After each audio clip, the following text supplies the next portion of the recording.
Police अगर चाह ले तो किसी भी मुजरिम का बचना मुश्किल ही नहीं, नामुमकिन है। दिल्ली पुलिस ने एक ब्लाइंड मर्डर केस की गुत्थी को 25 साल बाद सुलझाकर ये बात साबित कर दी। आज की कहानी एक ऐसे कत्ल का किस्सा है जिसे सुलझाने में पुलिस को एड़ी चोटी का जोर लगाना पड़ा और कई सालों तक पसीना बहाने के बाद एक ऐसी तरकीब से पूरा केस सुलझाया कि सुनने वाले आज भी दंग रह जाते हैं। तो आज की कहानी ऐसे ही एक गड़े मुर्दे को उखाड़ने की कहानी है जिसे सुलझाने के लिए पुलिस को एक दो नहीं, पूरे 25 सालों तक पसीना बहाना पड़ा। उन 25 सालों के दौरान केस को सुलझाते सुलझाते न जाने कितने थानेदार बदल गए, लेकिन केस की जांच करने वाले न जाने कितने जांच अधिकारी केस सुलझाते सुलझाते रिटायर तक हो गए, लेकिन केस की गुत्थी नहीं सुलझ सकी। पूरे 25 सालों तक कातिल बेखौफ होकर आज़ाद हवा में सांस लेता रहा और इस गुमान में जीने लगा कि वो शायद कानून के लंबे हाथों से बहुत दूर है। लेकिन एक पुलिस अफसर ने जब पुराने अनसुलझे केस की फाइल को पढ़कर उसे सुलझाने का इरादा किया तो फिर केस को सुलझने में सिर्फ 1 साल लगा और कातिल की कलाई तक कानून की हथकड़ियां पहुंच ही गई। कत्ल का यह किस्सा देश की राजधानी दिल्ली का है।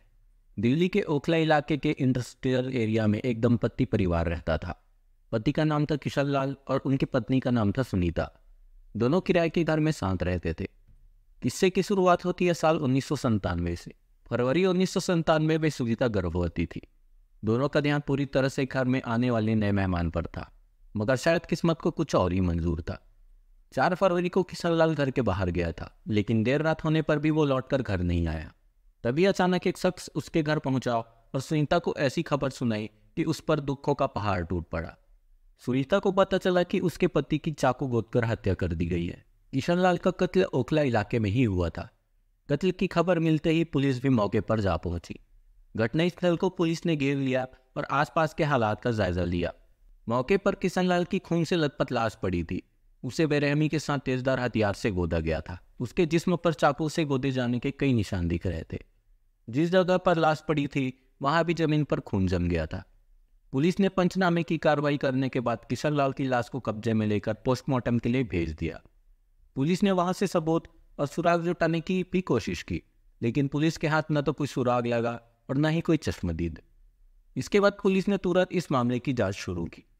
पुलिस यह पता लगाने की कोशिश कर रही थी कि कत्ल के वक्त या उससे पहले किशन लाल किसके साथ था। क्या उसकी किसी से कोई दुश्मनी थी, या किसी से कोई पुरानी रंजिश थी, या फिर किसी लेन देन का कोई मामला चल रहा था। पुलिस के सामने ऐसे कई सवाल थे जिनके जवाब उनको तलाश करने थे। खैर, पुलिस इस मामले की जांच आगे बढ़ाते हुए कई लोगों से पूछताछ करती है। शुरुआती जांच में पुलिस को इतना पता चलता है कि किशन लाल को आखिरी बार जिंदा उसके एक साथी रामू के साथ देखा गया था। ये जानकारी पुलिस के लिए काफ़ी अहम थी। ये पता चलते ही पुलिस फौरन रामू की तलाश करने में जुट जाती है, लेकिन किशन लाल की मौत के बाद रामू रहस्यमय तरीके से गायब हो जाता है, यानी उसका कहीं कोई अता पता नहीं चलता। ऐसे में किशन लाल की पत्नी सुनीता भी पुलिस के सामने सच जताती है कि उसके पति के मौत के पीछे कहीं न कहीं रामू का ही हाथ हो सकता है। पुलिस सुनीता की शिकायत मिलते ही रामू के ऊपर अपना पूरा ध्यान फोकस कर देती है। जांच आगे बढ़ती है। इसी दौरान पुलिस को पता चलता है कि जिस रोज किशन का कत्ल हुआ, यानी 4 फरवरी को, उस रोज रामू ने एक पार्टी दी थी जिसमें किशन लाल को भी बुलाया गया था। किशन लाल वहां गया भी था और सबने मिलकर पार्टी भी की थी। लेकिन फिर अचानक किशन लाल की लाश मिलने की खबर आती है और इधर रहस्यमय तरीके से रामू भी गायब हो जाता है। पुलिस उस कड़ी को नहीं जोड़ पाती कि आखिर पार्टी के बाद कैसे किशन लाल की लाश मिलती है। किशन लाल को चाकू से मारा गया था और उसकी लाश खून से लथपथ हालत में मिली थी। लिहाजा तमाम बिखरी कड़ियों के सिरों को जोड़ने और पूरा किस्सा समझने के लिए पुलिस के लिए अब रामू की तलाश जरूरी हो जाती है। दिल्ली पुलिस ने रामू की तलाश में जगह जगह टीमें भेजी, लेकिन रामू का कहीं कोई पता नहीं चला। धीरे धीरे वक्त गुजरता गया, लेकिन पुलिस को रामू नहीं मिल सका। दिन महीने साल गुजर गए, लेकिन रामू कहीं नहीं मिला। तब पुलिस को मजबूरी में अदालत में अपनी क्लोजर रिपोर्ट लगानी पड़ी। उस रिपोर्ट में पुलिस ने अदालत के सामने मजबूरी जाहिर करी कि कत्ल के किस्से में कोई सबूत नहीं है और जिस संदिग्ध की तलाश है वो मिल नहीं रहा। लिहाजा केस को सुलझाना फिलहाल मुश्किल है। तब अदालत पुलिस की रिपोर्ट का जायजा लेने के बाद किशन लाल के दोस्त रामू को भगोड़ा घोषित कर देती है। साथ ही पुलिस को फरमान जारी करती है कि रामू को हर हाल में तलाश किया जाए। पुलिस अदालत के आदेश पर रामू की तलाश जारी रखती है। इधर इस मामले को लेकर किशन लाल की पत्नी सुनीता लगातार पुलिस थाने के चक्कर लगा रही थी। इसी बीच एक दिन वो एक बेटे को जन्म देती है और इसके साथ ही वो एक प्रण भी लेती है कि वो अपने पति के कातिलों को पकड़वा कर ही दम लेगी। मां बन जाने के बाद भी उसकी ये लड़ाई जारी रहती है। वो पुलिस के सामने जाकर इंसाफ की गुहार लगाती है। अपने पति के कातिल को तलाश करने के लिए गिड़गिड़ाती है। वक्त बीतता जाता है, लेकिन न तो रामू पुलिस के हाथ आता है और ना ही इस मामले में कोई खुलासा होता है। समय बीतने के साथ साथ पुलिस वाले भी इस केस में रुचि लेना बंद कर देते हैं। इसी तरह से वक्त बीतने के साथ साथ सुनीता भी थक जाती है और पुलिस के चक्कर लगाना भी बंद कर देती है। वो इसी बात को अपनी किस्मत मान लेती है कि उसकी पति की मौत लिखी थी तो बस हो गई। सुनीता यही सोचकर बैठ जाती है कि शायद उसकी जिंदगी में इंसाफ नहीं मिल सकता। अब धीरे धीरे साल बीतने लगते हैं और सुनीता का ध्यान अपने बच्चे की तरफ हो जाता है। उसे पाल पोस कर बड़ा करने की जिम्मेदारी में भी वो उलझ कर रह जाती है। पति की मौत का गम उसके दिल में दफन हो जाता है। साल दर साल बीतते बीतते सुनीता का बेटा जवान हो जाता है। किशन लाल की मौत को अब 24 साल हो गए थे। इसी बीच 2021 में ओखला थाने के पुलिस अफसर पुराने अनसुलझे केस को खंगालने और उन्हें सुलझाने के लिए एक नई टीम बनाती है। पुलिस की इस टीम की नज़र 24 साल पुराने किशन लाल मर्डर केस पर पड़ती है। इस केस को देखकर उन्हें पता चलता है कि इस मामले का खुलासा आज तक हुआ ही नहीं है। बस यही देखकर पुलिस अफसर इस केस को सबसे पहले सुलझाने की ठानते हैं और नए सिरे से इस मामले की तलाश में जुट जाते हैं। पुलिस के लिए सबसे बड़ा सरदर्द तो यही था कि इस केस से जुड़े किरदारों को कहाँ कहाँ तलाशा जाए। सबसे पहले पुलिस किशन लाल की पत्नी सुनीता की तलाश करती है। कुछ दिन की मेहनत मशक्कत के बाद आखिरकार पुलिस सुनीता तक पहुंच जाती है और उनसे इस मर्डर केस के बारे में सारी जानकारी हासिल करती है। पुलिस की इस पूछताछ से एक बार फिर सुनीता के जख्म भी हरे हो जाते हैं। उसका दर्द आंसू बनकर उसकी आंखों से छलकने लगता है। सुनीता से तमाम पूछताछ के बाद पुलिस को पहली बार उस भगोड़े रामू के एक और दोस्त का पता चलता है जिसका नाम था टिल्लू। पुलिस को पता चलता है कि टिल्लू वही ओखला के इलाके में ही रह रहा है। ये पता चलते ही पुलिस बिना देरी किए टिल्लू तक पहुंच जाती है और उसे पकड़कर थाने ले आती है। यहाँ टिल्लू से पूछताछ शुरू होती है। पहले तो वो इधर उधर की बात करता है और पुलिस के सामने इस मामले से खुद को अनजान बताता है, लेकिन जब पुलिस सख्ती करती है तो वो एक ऐसा खुलासा करता है कि सब हैरान रह जाते हैं। पुलिस की सख्त पूछताछ के सामने टिल्लू टूट जाता है। उसकी सारी चालाकी धरी की धरी रह जाती है। वो पुलिस के सामने रो रो कर बताता है कि उसने किसी का कत्ल नहीं किया, वो बेकसूर है। कत्ल तो रामू ने किया था जिसमें उसका कोई हाथ नहीं है। इसके बाद पुलिस उससे रामू का ठिकाना पता पूछती है तो वो कहता है कि उसे नहीं पता कि रामू कहाँ है, क्योंकि उन दोनों के बीच सालों से कोई बात या मुलाकात नहीं हुई है। पुलिस जब उसके बयान की तस्दीक करती है तो पता चलता है कि वो सच बोल रहा है और उसे नहीं पता कि रामू कहाँ है। पुलिस एक बार फिर डेड एंड पर पहुंच जाती है। कातिल का खुलासा हो जाने के बाद भी मामले की फाइल को रीओपन करने वाली टीम को लगता है कि 24 साल पुराना मामला है, इसे सुलझाना आसान नहीं होगा, क्योंकि इन 24 सालों में कई जांच अधिकारी आए और चले गए, संबंधित थानों में कई एसएचओ आए और चले गए, मगर यह मामला लगातार फाइलों में दबा रहा। थोड़ा मायूस होने के बाद भी टीम ने हिम्मत नहीं हारी। इस केस को सुलझाने की जिद में अड़ी पुलिस की टीम ने फिर से जांच को आगे बढ़ाया और सुनीता से हर छोटी बड़ी जानकारी हासिल करती रही, जिसका ताल्लुक किशन और उसके दोस्तों से हो सकता है। किशन लाल की पत्नी को पहले दिन से ही यकीन था कि उसके पति का कातिल कोई और नहीं बल्कि उसका दोस्त रामू ही है। इस वजह से वो लगातार रामू और उसके करीबियों पर नजर रखती थी। अपने रिश्तेदारों की मदद से वो ऐसा करने में कामयाब रही। इसी के चलते एक दिन सुनीता ही पुलिस टीम के अधिकारियों को बताती है कि रामू भले ही लापता है, लेकिन उसका एक भाई अपनी पत्नी के साथ दिल्ली के तुगलकाबाद इलाके में रहता है।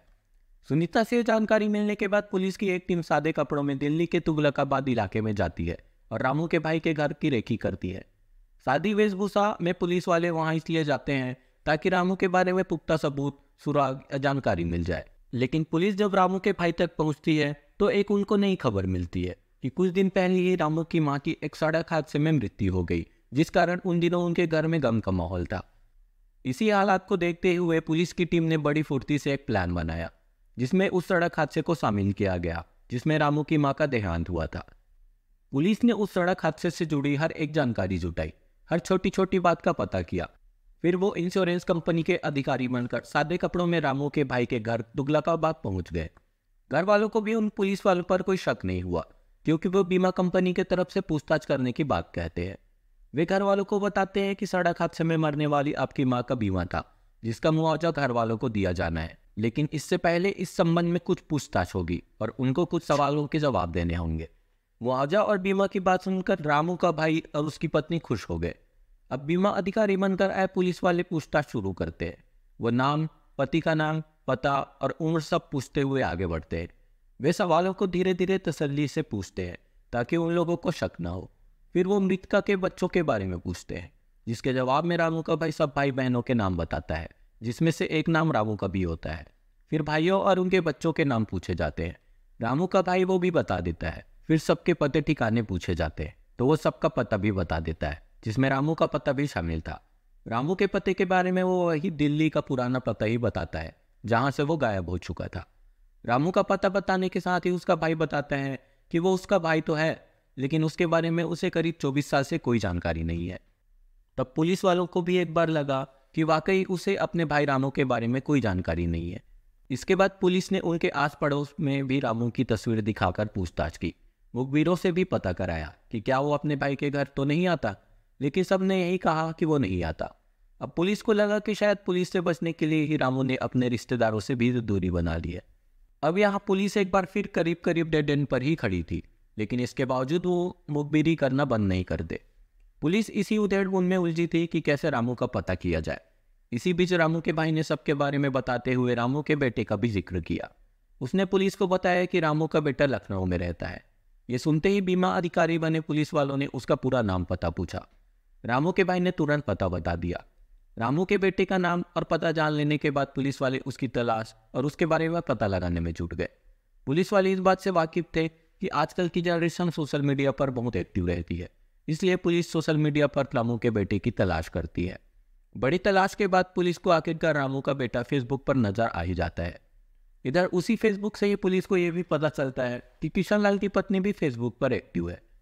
अब पुलिस ने रामू के बेटे का फेसबुक प्रोफाइल खंगाला और यह जानने की कोशिश की कि उसके फ्रेंड लिस्ट में कौन कौन है। इसी तलाश के दौरान पुलिस को रामू के बेटे की फ्रेंड लिस्ट में एक अधेड़ चेहरा दिखाई दिया, जिसका नाम था अशोक यादव। पुलिस वालों की निगाहें उस पर जाकर टिक गई। पुलिस के मन में यह सवाल आ रहा था कि ये अशोक यादव है कौन। अभी इन सवालों के जवाब तलाशने के लिए पुलिस की एक टीम ने दिल्ली से लखनऊ जाने का फैसला किया और लखनऊ के लिए रवाना हो गए। लखनऊ पहुंचकर तुरंत पुलिस की टीम सादा कपड़ों में बीमा कंपनी के अधिकारी बनकर रामू के घर पहुंची। बीमा अधिकारी बने पुलिस वालों ने रामू के बेटे को भी मुआवजे वाली कहानी सुनाई और कहा कि परिवार में आपसी विवाद ना हो, इसलिए वो उससे पूछताछ करने आए हैं। रामू का बेटा भी जवाब देने के लिए तैयार हो गया। इसके बाद अधिकारियों ने परिवार के बारे में पूछताछ शुरू की। रामू के बेटे से पूछा कि उसके पिता कहाँ है। उसने जवाब देते हुए बताया कि वो लखनऊ में ही रहते हैं। फिर पुलिस ने पूछा, तुम्हारे पिता का पूरा नाम क्या है? तो उसने जवाब दिया, अशोक यादव। पुलिस वाले ये जानकर हैरान रह गए। वो सोच रहे थे कि उन्हें तो रामू की तलाश थी, तो फिर ये अशोक यादव कहाँ से आ गया। बावजूद इसके वे रामू के बेटे से उसके पिता का पता पूछ लेते हैं। पुलिस को आशंका थी कि अगर अशोक यादव को पता चला कि उसके बारे में कोई पूछताछ कर रहा है तो वो भाग सकता है, इसलिए पुलिस ने उसके बारे में छानबीन कर पता लगाया कि वो क्या करता है। थोड़ी खोजबीन के बाद पुलिस ने पता लगा लिया कि अशोक लखनऊ में कहाँ मिलेगा। इसके साथ ही उन्होंने ये भी पता लगा लिया कि उसका संबंध ई रिक्शा के कारोबार से है। इस जानकारी के मिलते ही फौरन पुलिस ने ई रिक्शा कंपनी के अधिकारी बनकर उसे मैसेज भिजवाया कि वो उससे एक डील के बारे में मिलना चाहते हैं। इसके बाद आखिरकार ई रिक्शा कंपनी के अधिकारी बनकर पुलिस वाले अशोक यादव तक जा पहुंचे। वहां पहुंचकर पुलिस वालों ने उससे उसका नाम पूछा, तो उसने जवाब दिया, अशोक यादव। फिर अधिकारियों ने कहा कि वो आपसे डील करने आए हैं, इसके लिए आपके आईडी प्रूफ देखने हैं। इसके बाद तुरंत अशोक यादव ने अपना आधार और अन्य सारे दस्तावेज दिखा दिए। सभी अशोक यादव के नाम से थे। ये देखकर पुलिस को लगा कि कहीं वो गलत आदमी के पास तो नहीं आ गए। अब पुलिस यहाँ एक बार फिर फंस गई। परेशान अधिकारियों की टीम सोच रही थी कि क्या किया जाए। तभी टीम के अधिकारियों ने एक नई चाल चली ताकि अशोक यादव की पहचान की जा सके। उन्होंने किशन लाल की पत्नी सुनीता को फोन किया और कहा कि शायद हम आपके पति के कातिल तक पहुंच गए हैं, क्या आप लखनऊ आ सकती हैं? ये सुनकर सुनीता के दिल में भी पहली बार इंसाफ की आस जाग उठी, इसलिए उसने तुरंत हामी भर दी और वो लखनऊ के लिए रवाना हो गई। अब सुनीता लखनऊ पहुंच जाती है और वहां दिल्ली पुलिस की टीम उसका सामना अशोक यादव से करवाती है।